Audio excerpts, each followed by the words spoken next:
গণনার আগে আজ বিকেল 5টায় জরুরি বৈঠক ডেকেছিলেন ভার্চুয়ালি তৃণমূল কংগ্রেসের সর্বভারতীয় সাধারণ সম্পাদক অভিষেক বন্দ্যোপাধ্যায়।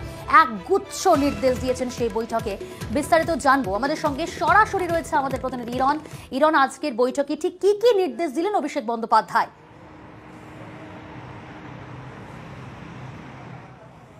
একদমই দেখো, অভিষেক বন্দ্যোপাধ্যায় তিনি জেলা নেতৃত্ব যারা প্রার্থী হয়েছেন সেই 42টা কেন্দ্রের প্রার্থী এবং বিভিন্ন জায়গায় জেলা সভাপতি, যেমন ব্লক স্তরের সভাপতি এবং বিভিন্ন জায়গায় যে সভাপতিরা রয়েছেন বা যারা দলের দায়িত্বে রয়েছেন বিভিন্ন জেলায়, তাদের সঙ্গে তিনি বৈঠক করেন, বেশ কিছু নির্দেশ দেন।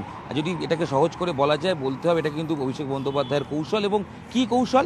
আগামী পরশু দিন অর্থাৎ মঙ্গলবার যে ভোট গণনা রয়েছে, গণনার সময় কে কিভাবে দায়িত্ব পালন করবেন, কার কাঁধে কি দায়িত্ব থাকছে, সব কিছু কিন্তু তিনি একদম পুঙ্খানুপুঙ্খভাবে বুঝিয়ে দিয়েছেন। যে খবর পাওয়া যাচ্ছে, মূলত বেশ কিছু বিষয় তিনি কিন্তু জানিয়েছেন। তার মধ্যে অবশ্যই যেটা ইম্পর্টেন্ট পয়েন্ট, সেটা হচ্ছে গুরুত্বপূর্ণভাবে তিনি বলেছেন যে এক্সিট পোল যেটা বেরিয়েছে অনেক জায়গাতেই, সেটাকে গুরুত্ব দেওয়া চলবে না, কারণ 2014 সালের মতোই আমাদের ফল হবে, 2014 সালের মতোই আমাদের ভালো ফল হবে।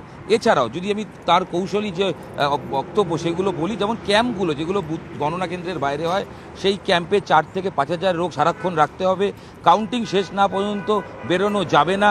পাশাপাশি কিন্তু খুব গুরুত্বপূর্ণ 17C ও ভিভিপ্যাট মেলাতে হবে।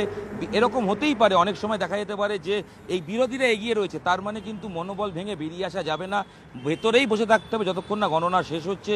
পাশাপাশি পুরস্কৃত করা হবে সমস্ত এজেন্ট বা পোলিং এজেন্টদের, পুরস্কৃত করা হবে কলকাতায়, সেটাও বলা হয়েছে। এবং সমস্ত সেন্টারে প্রার্থী যেন কর্মীদের সঙ্গে জুড়ে থাকেন, যেন এই কমিউনিকেশন থাকে, সেটা বলা হয়েছে।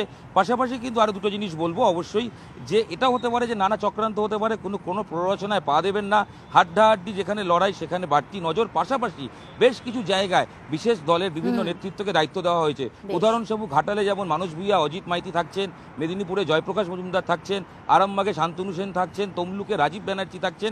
এরকম ভাবে কিন্তু গুরুত্বপূর্ণ নির্দেশিকা দিয়েছেন অভিষেক বন্দ্যোপাধ্যায় আজকের এই বৈঠকে।